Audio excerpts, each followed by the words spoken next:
Hola a todos, bienvenidos a un nuevo matinal Mi Trading.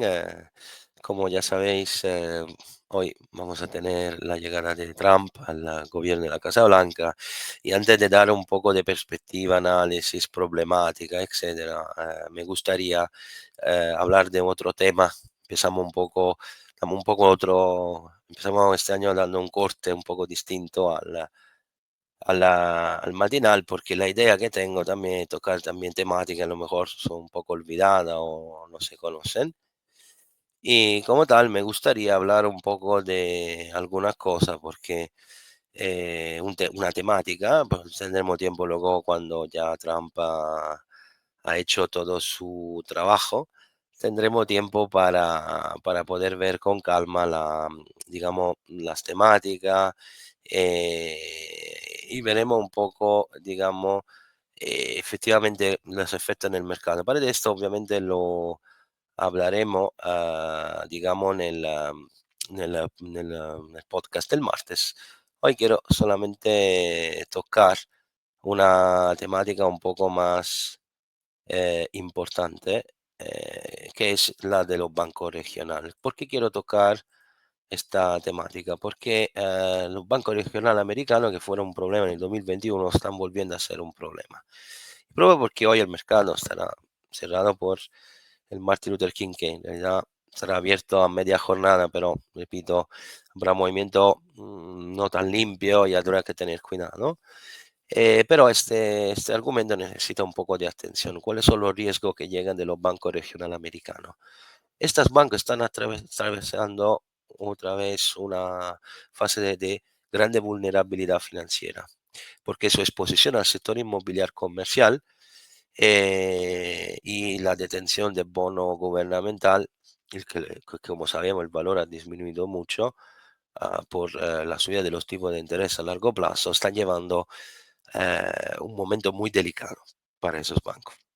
Empezamos a estudiar esos dos sectores.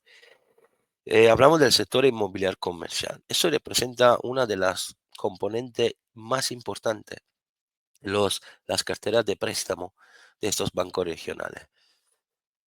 La situación se ha complicado por la adopción de trabajo, digamos, desde casa, ¿no? El famoso smart working después de la pandemia, que ha determinado una grandísima cantidad de ese tipo de, digamos, de, de activo, ¿no? Que se han quedado sin alquiler, una marea de despacho, almacenamiento se han quedado, principalmente a uso de despacho, se han quedado sin alquiler. No, nadie más se lo quiere alquilar. Y esto ha llevado a una devaluación muy importante de ese inmueble. Esto obviamente lleva una grande dificultad a los propietarios de este inmueble que no han podido respetar obviamente los pagos de hipoteca y obviamente también un proceso de refinanciación es también complicado porque los tipos son más altos. Con esto, ¿qué quiero decir? Si los bancos regionales tienen una gran exposición a este tipo de sector inmobiliario comercial, sobre todo en el sector de los despachos, se están incrementando, empieza a registrar un incremento, una subida de impago como tal de pérdida sobre ese crédito.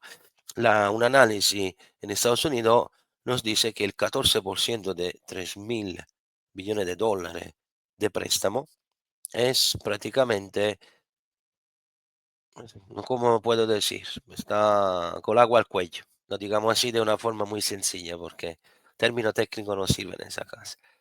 Sobre todo la parte que más está sufriendo, el 44% son esos tipos de inmuebles a uso despacho. Como tal, las coberturas, obviamente, que tienen esos bancos no son suficientes. Por ejemplo, veamos una de esos bancos que se llama Bank United, ha dicho que los préstamos por despacho son el 30% de su cartera, de ese tipo de inmuebles. Y esto claramente ha dicho que lleva unas pérdidas que estaba al 2,47 al 30 junio 2024, el trimestre anterior era 2,26 y al final 2023 era 1,18. Esa es un poco la estadística que he ido a ver. Eso para decir cómo lentamente empiezan a subir ah, las pérdidas. Como tal, esto es uno de los temas que no se conoce, pero es verdad. Luego tenemos el riesgo tipo.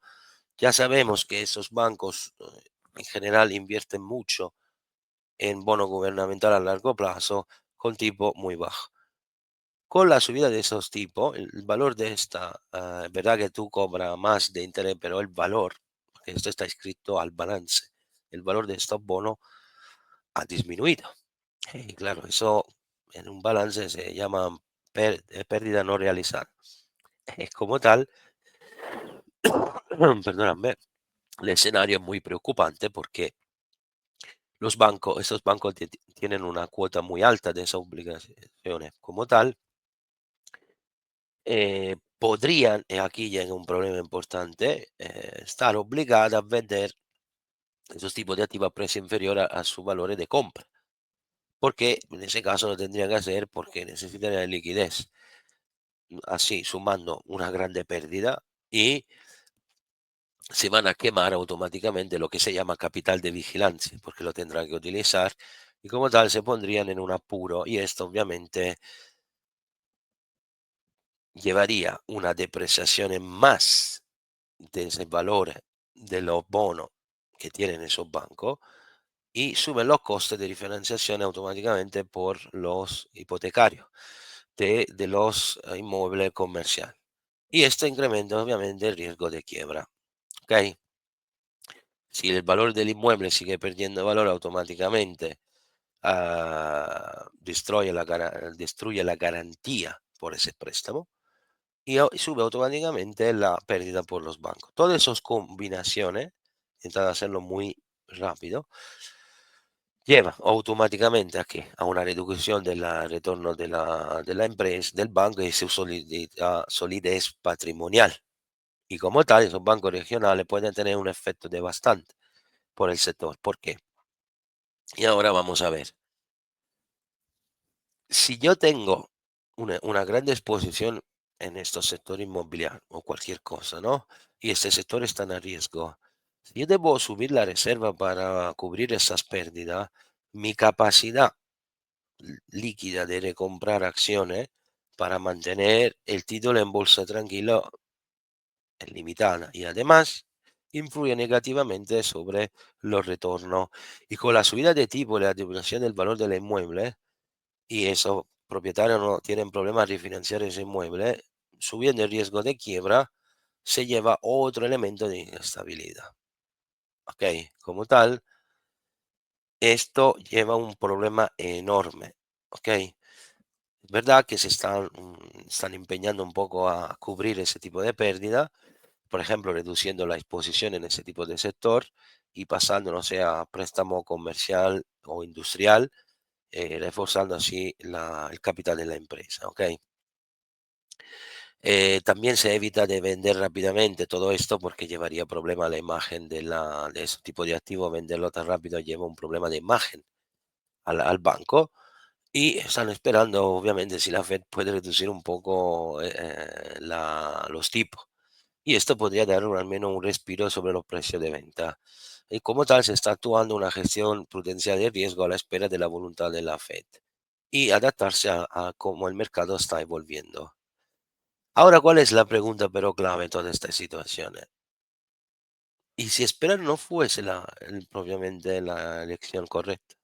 Si los tipos no se cortan a lo mejor por 6 meses, ¿qué pasaría?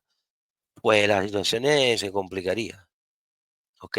Porque las quiebras subirían, los créditos que no se recuperan subirían, los bancos regionales en el rating se convertirían en más arriesgadas y aquí llegaríamos al problema clave que se evitó en parte la primera vez. Los detentores de cuenta corriente empezarían a tener una percepción arriesgada de esos bancos. Y este es el grande riesgo, porque si sube ese tipo de percepción, podemos tener una migración de depósito hacia los bancos más grandes, JP Morgan y compañía. Y como tal, esos bancos irían en quiebra porque tendrían que ver todos los bonos de tesoro para reembolsar los depósitos y ese escenario que ya hemos visto se puede repetir. ¿La Fed lo permitirá? Esta es la gran pregunta, que la Fed lo sabe exactamente, que le debe dar una mano inyectando liquidez y todo. ¿Lo hará? Lo veremos, pero esto es un punto clave que tenéis que seguir, porque esto puede crear grande turbulencia en el mercado de valores americano en un momento tan delicado como la llegada de Trump. Esto es un poco digamos, un pequeño, una pequeña review sobre una temática que muchos desconocen y espero que sea de vuestro agrado. Nos vemos con el próximo y la semana que viene, con el martes Mi Trading mañana. Un abrazo y que tengáis una gran semana de trading. Hasta luego.